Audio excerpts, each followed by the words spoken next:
Hi everyone and welcome back to my channel. I keep working on my mobile budgeting app SpendBoard, and recently I was building the infrastructure for it.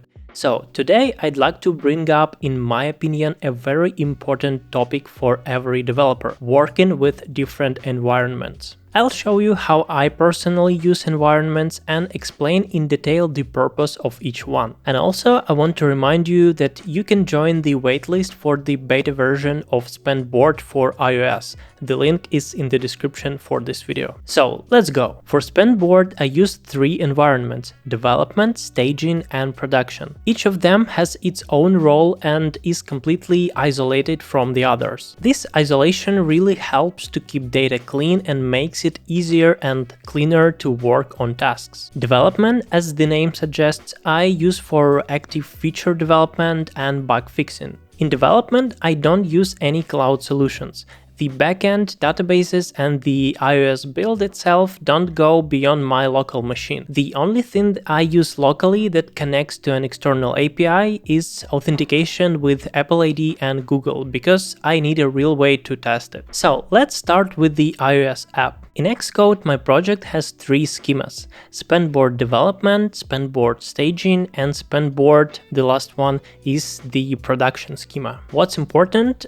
Each schema points to its own build configuration and its own bundle identifier, which means for each schema I created a completely separate app in App Store Connect. Yes, I literally have three apps there, one for development, one for staging, and one for production. I know not everyone does this, but for me it really helps to have that kind of visual separation. I also have a separate configuration file for each environment, which I keep in a configs folder. Each file contains build settings like the bundle ID, API keys, and other values. In the project settings, I set the path to the right config file, and those values are applied depending on which build I make. So when I choose the SpendBoard development schema, the build uses settings from development config file.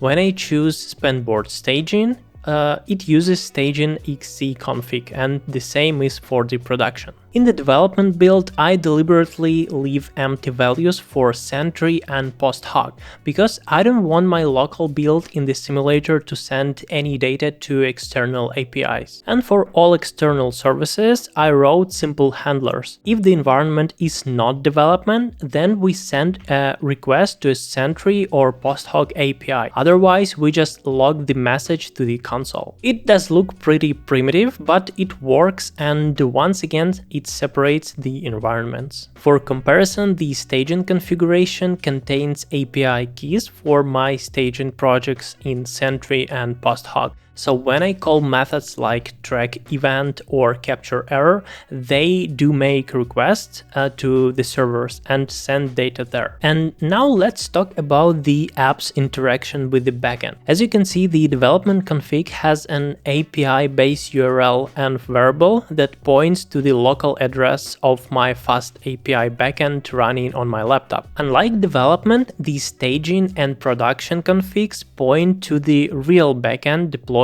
on AWS. The backend itself follows the same logic with environments.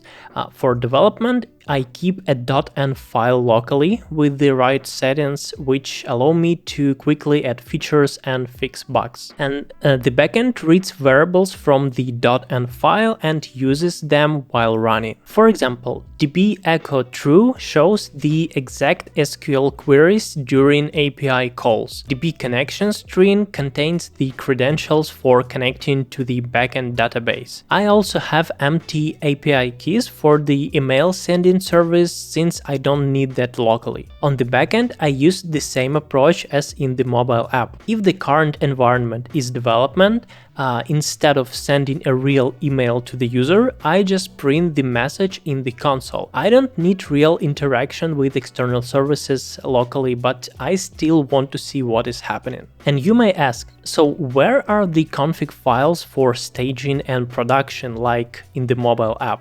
Here it's a bit different, because in the mobile app all builds are made locally, so the configs are also stored in local files. But the staging and production environments of the backend run in the AWS cloud, and their environment variables are stored in a kind of a key value storage called parameter store inside of AWS Systems Manager service. You can think of parameter store as a managed place for your environment variables, kind of like having a .env file but stored in the cloud. There I can easily add any variable for the service, and once I deploy the code to the cloud, the backend can read it. For example, here is how db echo looks, and here is the db connection string.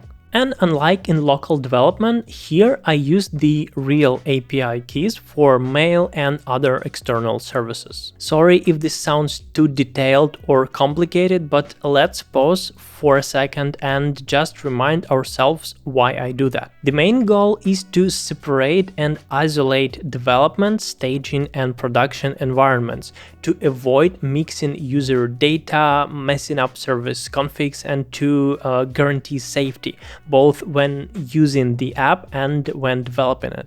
And when you have this separation, debugging becomes a lot easier. Now let me explain why I actually need all three environments, not just development and production. As I said, development is my minimalistic environment where I don't need external services and everything stays local with simple console login. But staging and production each have their own role. Staging is like a dress rehearsal before a real performance in a theater. It has to have almost the same setup as production to simulate how the app will behave for real users. I said almost the same because while I use the same approach to external services, the actual hardware setup differs. For example, for production, I can use a more powerful database than for staging, so real users get a fast and smooth experience. Staging, meanwhile, I use for internal testing. Only me and a couple of testers touch it, so the cheapest database configuration is more than enough.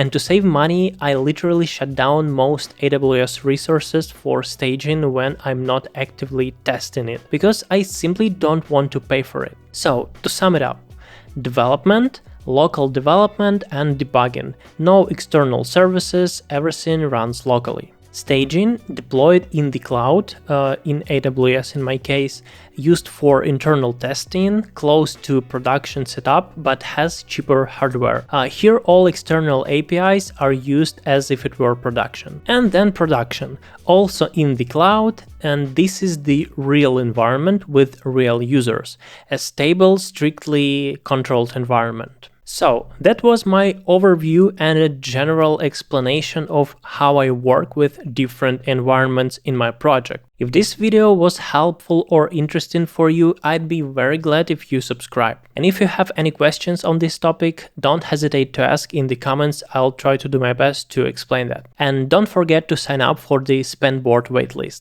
See you in the next one!